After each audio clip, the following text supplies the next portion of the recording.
मित्रों वैसे देखें तो 2G, 3G, 4G सारा आपके तमिलनाडु के अंदर है। कैसे?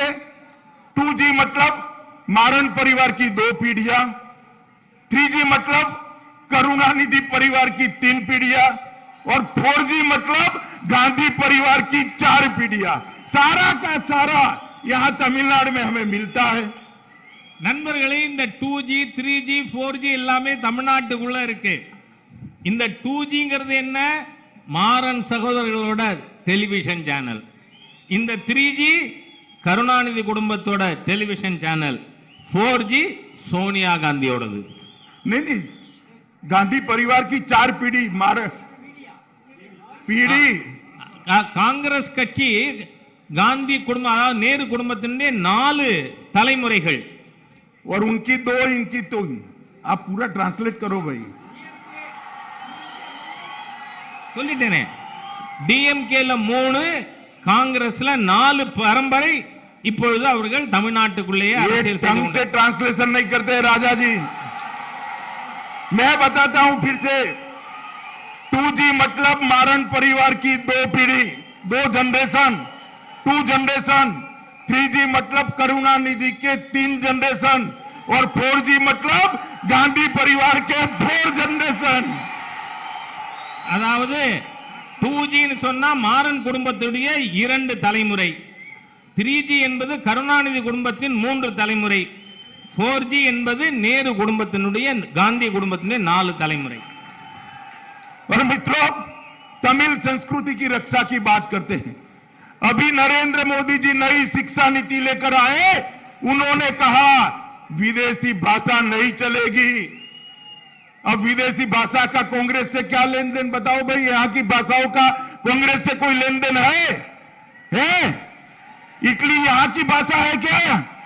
பட்டியல் சமுதாயம் மலைவாழ் மக்கள் மாணவர்களுக்காக 59,000 கோடி ரூபாய் இந்த SC/ST மாணவர்களுக்கான இந்த ஸ்காலர்ஷிப் உதவித்தொகை நேரடியாக அவர்களுடைய வங்கி கணக்கிலே செலுத்தப்பட்டு வருகிறது.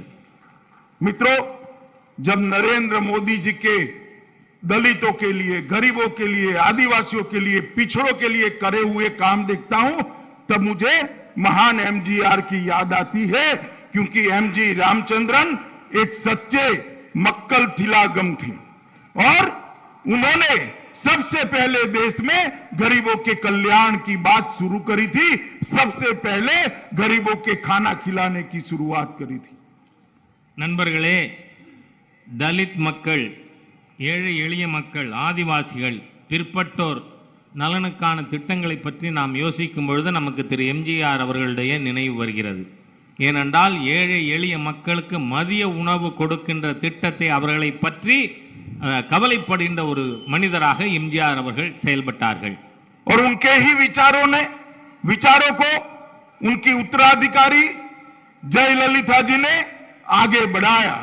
आज देश भर में नरेंद्र भाई MGR ने जो शुरुआत की थी इसको देश भर के अंदर पहुंचाने का काम किया है. दीनदयाल उपाध्याय का गरीब कल्याण का मंत्र को उन्होंने चरितार्थ करने का काम किया है. திரு MGR அவர்களுடைய இந்த திட்டத்தை அதற்கு பிறகு வந்த செல்வி ஜெயலலிதா அவர்கள் நிறைவேற்றி வந்தார்கள். இது நாடு முழுவதும் தீன்தயாள் அவர்கள் உபாத்யாயா ஏழை மக்கள் நல்வாழ்வு திட்டம் என்கின்ற பெயரிலே நரேந்திர மோடி அவர்களுடைய அரசாங்கம் நாடு முழுவதும் செயல்படுத்தி வருகிறது.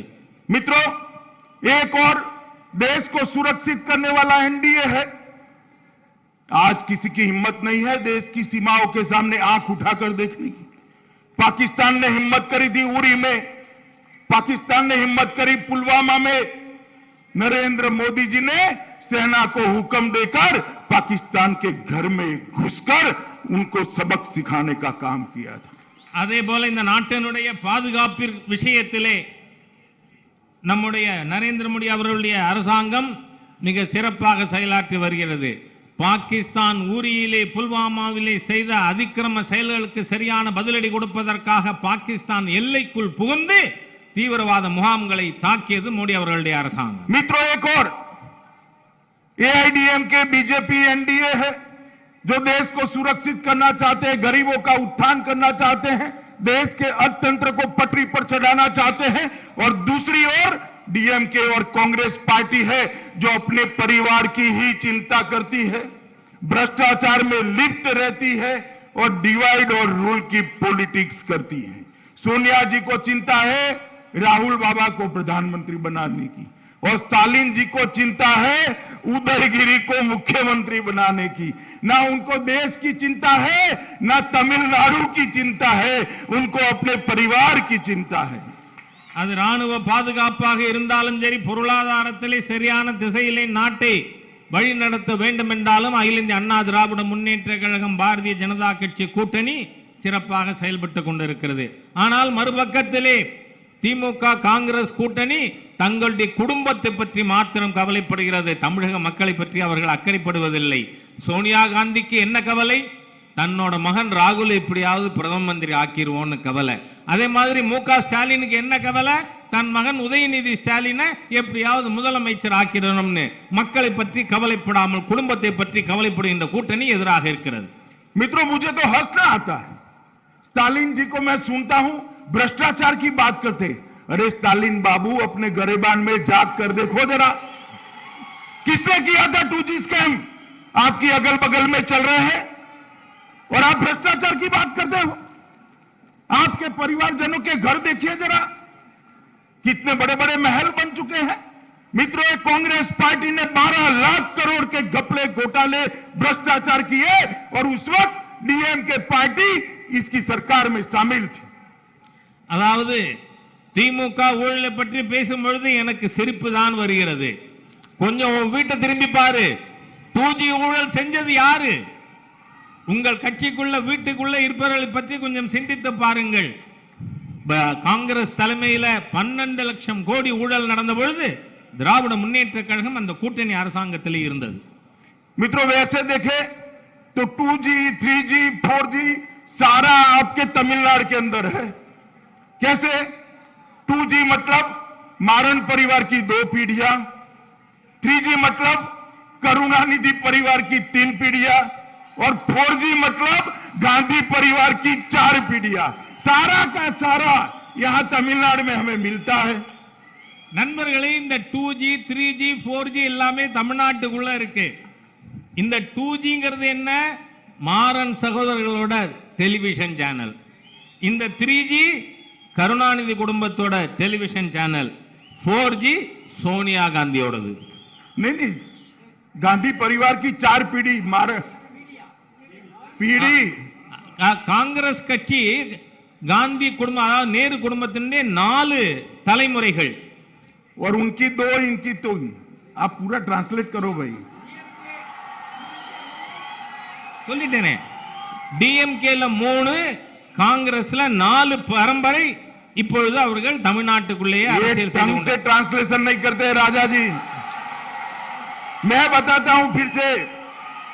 2G मतलब मारन परिवार की 2 पीढ़ी, 2 जनरेशन, 2 जनरेशन। 3G मतलब करुणानिधि के 3 जनरेशन, और 4G मतलब गांधी परिवार के 4 जनरेशन। அதாவது 2G ன்னு சொன்னா மாறன் குடும்பத்துடைய 2 தலைமுறை. 3G என்பது கருணாநிதி குடும்பத்தின் 3 தலைமுறை. 4G என்பது நேரு குடும்பத்தினுடைய காந்தி குடும்பத்தினுடைய 4 தலைமுறை. और मित्रों, तमिल संस्कृति की रक्षा की बात करते हैं। अभी नरेंद्र मोदी जी नई शिक्षा नीति लेकर आए। उन्होंने कहा विदेशी भाषा नहीं चलेगी। अब विदेशी भाषा का कांग्रेस से क्या लेन देन? बताओ भाई, यहां की भाषाओं का कांग्रेस से कोई लेन देन है? इटली यहां की भाषा है क्या? यहां की है क्या? मोदी जी ने कहा है प्राथमिक शिक्षा स्थानीय भाषा में ही होगी, तमिल में ही की जाएगी। தமிழ் கலாச்சாரம் பற்றி பேசுகிறார்கள். நாம் தேசிய கல்விக் கொள்கையிலே கல்வியானது உள்ளூர் மொழியிலேயே இருக்க வேண்டும் என்று கொண்டு வந்திருக்கோம். காங்கிரஸ்காரங்க இத்தாலி தமிழ் மொழியா இந்திய மொழியா என்பதை நினைத்து பார்க்க வேண்டும். अरे आज जलीकट्टू देखने राहुल बाबा चले गए। 2016 का उनका घोषणा पत्र है, जलीकट्टू को बंद कर देना चाहिए। उसको बचाने के लिए अगर किसी ने नोटिफिकेशन निकाला तो भारतीय जनता पार्टी की नरेंद्र मोदी सरकार ने निकाला। ஜல்லிக்கட்டு பார்க்கிறதுக்கு இங்க ராகுல் காந்தி வர்றாரு. ஆனால் காங்கிரஸ் கட்சி கொண்டு வந்த சட்ட திருத்தத்தின் காரணமாகவே ஜல்லிக்கட்டு தடை செய்யப்பட்டது. ஆனால் ஜல்லிக்கட்டுவை இங்க மீண்டும் கொண்டு வந்திருப்பது மோடி அரசாங்கம் அதை கொண்டு வந்திருக்கிறது.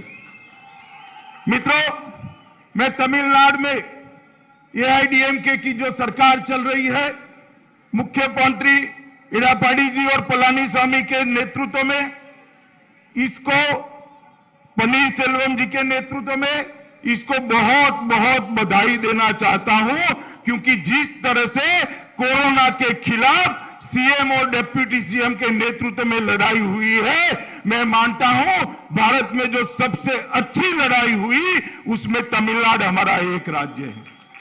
இங்கு இருக்கின்ற மாநில அரசாங்கம், முதலமைச்சர் எடப்பாடி பழனிசாமி அவர்கள், துணை முதல்வர் பன்னீர்செல்வம் அவர்கள், இவர்களுக்கு நான் என்னுடைய பாராட்டுதல்களை தெரிவித்துக் கொள்கிறேன்.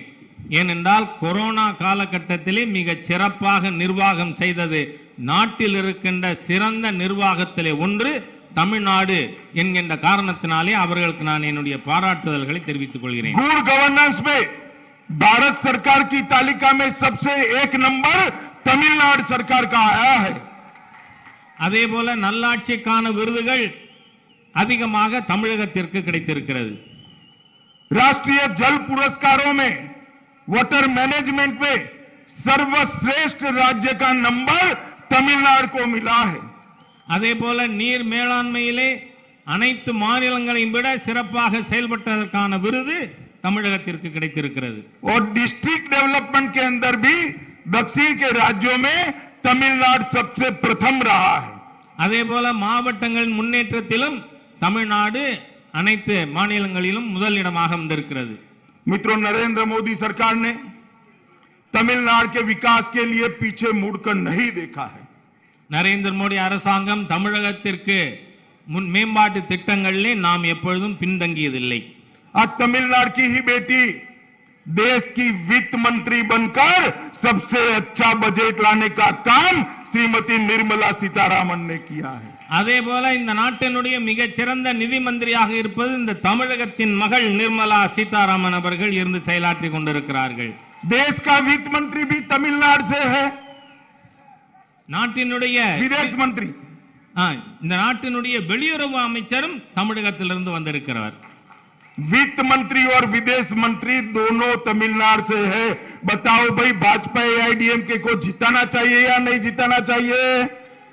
இந்த நாட்டினுடைய வெளியுறவு அமைச்சரும் நிதி அமைச்சரும் தமிழகத்தைச் சேர்ந்தவர்கள் இருக்கிறார்கள். ஆகவே நீங்கள் பாரதிய ஜனதா கட்சி கூட்டணி வெற்றி பெற செய்ய வேண்டுமா இல்லையா? जोर से बोलो, जिताना चाहिए या नहीं जिताना चाहिए? வெற்றி பெற செய்ய வேண்டாமா இல்லையா? உரக்கச் சொல்லுங்கள். इस बजट में तमिलनाडु के रोड के लिए 1,00,000 करोड़ रुपया नरेंद्र मोदी जी और निर्मला सीतारामन ने देने का काम किया है. இந்த மாநிலத்தினுடைய சாலைகளை மேம்படுத்துகின்ற திட்டத்திற்காக மாத்திரம் 1,00,000 கோடி நிர்மலா சீதாராமன் அவர்களும் நரேந்திர மோடி அவர்களும் தந்திருக்கிறார்கள். 63,000 करोड़ रुपया, 63,000 करोड़ रुपीस चेन्नई के फेज 2 मेट्रो के लिए देने का काम इस बजट में भारतीय जनता पार्टी ने किया है. அதே போல சென்னை மெட்ரோ திட்டத்திற்காக 63,000 கோடி ரூபாயை பாரதிய ஜனதா கட்சியின் அரசு தந்திருக்கிறது. और 35,000 करोड़ रुपया और अन्य कामों के लिए उपलब्ध कराने का काम भारतीय जनता पार्टी की नरेंद्र मोदी सरकार ने किया. மேலும் 33 கோடி ரூபாய் பல்வேறு மற்ற திட்டங்களுக்காக நரேந்திர மோடி அரசாங்கம் தமிழகத்திற்காக தந்திருக்கிறது. तमिलनाडु के 45 लाख किसानों को अब तक 5,000 करोड़ रुपया सीधा उनके बैंक अकाउंट में भेजने का काम नरेंद्र मोदी सरकार ने किया है. அதே போல தமிழகத்தில் இருக்கின்ற விவசாயிகளுக்கு 5,000 கோடி ரூபாய் நேரடியாக அவர்களுடைய வங்கி கணக்கிலே செலுத்துகின்ற பணியினை நரேந்திர மோடி அரசாங்கம் செய்திருக்கிறது. कोविड के स्पेशल पैकेज में 30,000 करोड़ रुपीस नाबार्ड और ग्रामीण सहकारी बैंक के माध्यम से तमिलनाडु के किसानों को देने का काम किया है. அதே போல கொரோனா திட்டத்திலே நபார்டு வங்கியின் மூலமாக தமிழகத்திற்கு 30,000 கோடி விவசாயிகளுக்காக தரப்பட்டு இருக்கிறது. मित्रों, मोदी जी ने 2019 में मत्स्य पालन विभाग का गठन किया और ब्रू रेवोल्यूशन शुरू किया। इसका सबसे बड़ा फायदा मेरे तमिलनाडु के मछुआरों को होने वाला है। 2019 துவங்கி மீனவர்கள் மேம்பாட்டு திட்டத்திற்காக நீல புரட்சி ப்ளூ ரெவல்யூஷன் திட்டத்திற்கான பணியினை மோடி அவர்களுடைய அரசாங்கம் மேற்கொண்டிருக்கிறது. இதிலே அதிகமான பலன் தமிழகத்தைச் சேர்ந்த மீனவ மக்களுக்கு கிடைக்க இருக்கிறது. 14-15 से 20 तक 545 करोड़ रुपया मछुआरों के लिए भारतीय जनता पार्टी की मोदी सरकार भेज चुकी है।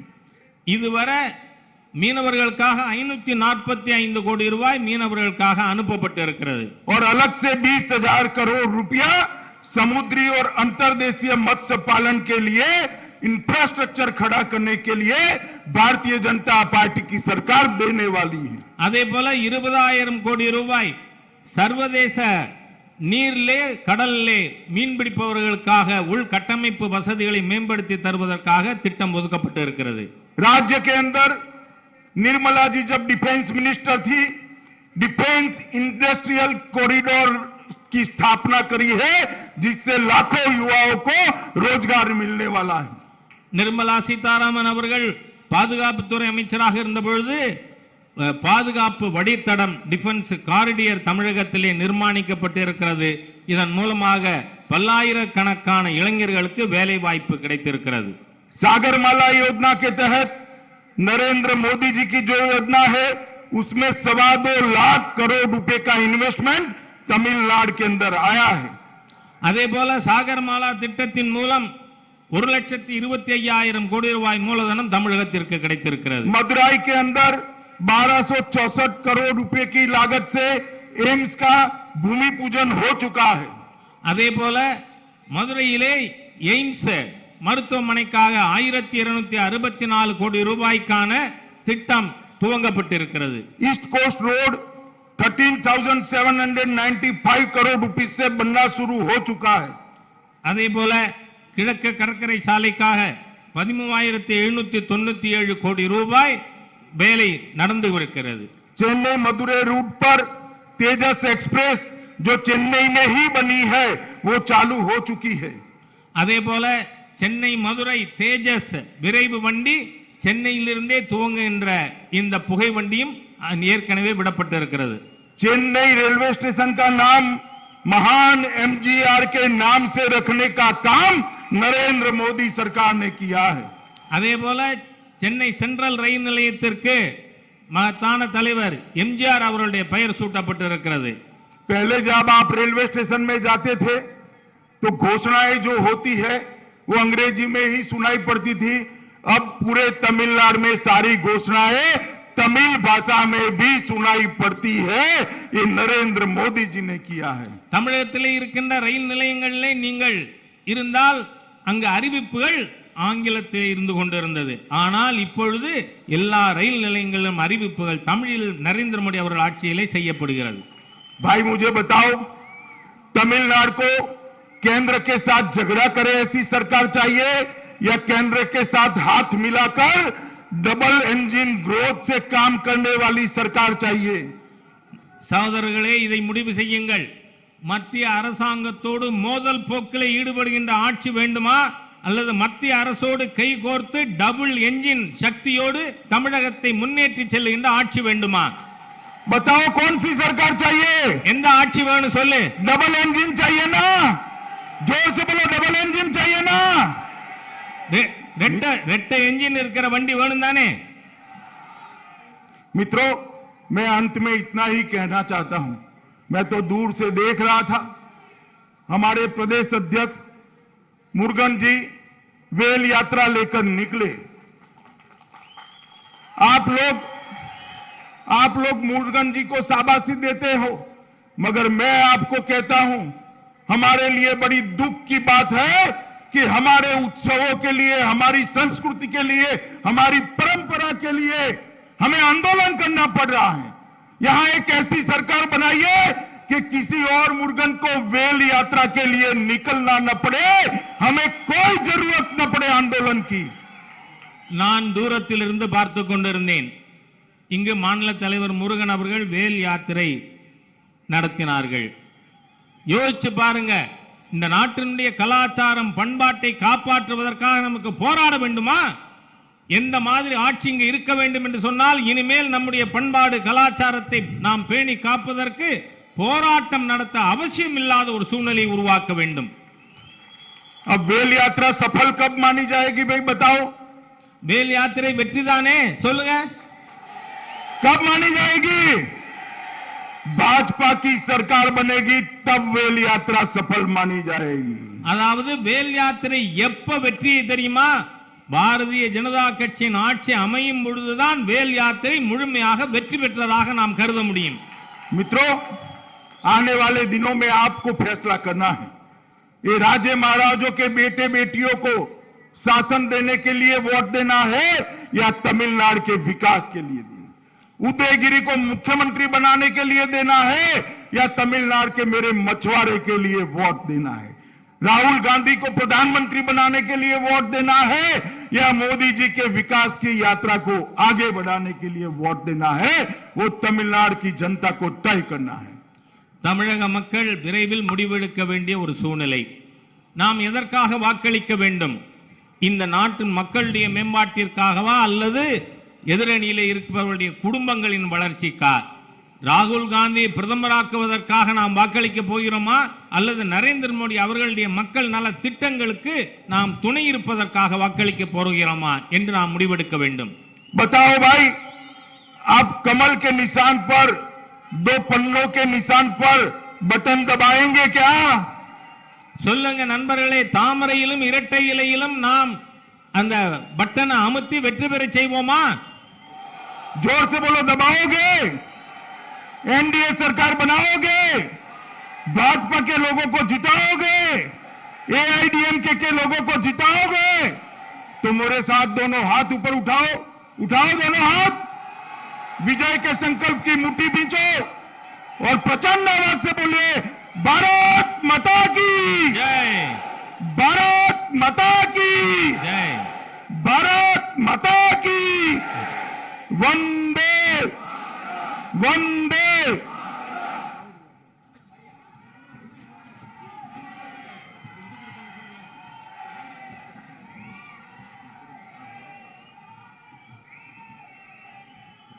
அடுத்ததாக நம்முடைய மாநில தலைவர் அவர்கள் மரியாதைக்குரிய அமித்ஷா அவர்களுக்கு நினைவு பரிசை வழங்குமாறு கேட்டுக் கொள்கிறேன்.